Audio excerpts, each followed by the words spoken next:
রান্না করতে এসে মাছ দেখে আমার মাথা গেছে ঘুরে। সকালবেলায় মাকে বলে রেখেছিলাম মা ফ্রিজ থেকে মাছটা বের করে রাখো, তার কারণ যখন রান্না করতে আসি একদম সকালবেলা না বের করলে মাছের মধ্যে বরফ বসে থাকে, কিছুতেই রান্না করতে পারি না। আর আমাকে চাতক পাখির মতো চেয়ে থাকতে হয় কখন মাছটা ছাড়বে, তারপরে সেটাকে আমি রান্না করব।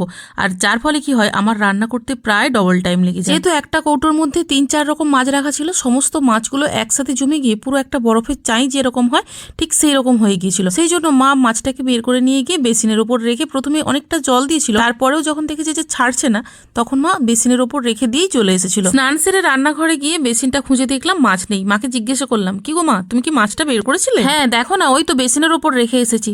বেসিনের ওপর রেখে গেছো? কোথায় মাছ, কোথায় তোমার? ভালো করে দেখো না, বেসিনের ওপর রেখে এসেছি আমি। চারিদিক খুঁজে ফেললাম, মাছ আর কোথাও দেখতে পেলাম না। বেশ কিছুদিন আগে পাড়ার একজন মারা গেছে, আর অত বড় মাছের চাই বিড়ালের পক্ষে টেনে নিয়ে যাওয়া সম্ভব নয়। তাই মাকে জিজ্ঞাসা করলাম, মা মাছগুলো কোথায় গেছে বলো তো? ধুতে নিয়ে জানি তো। তোমরা বলো তো মাছগুলো কোথায় যেতে পারে?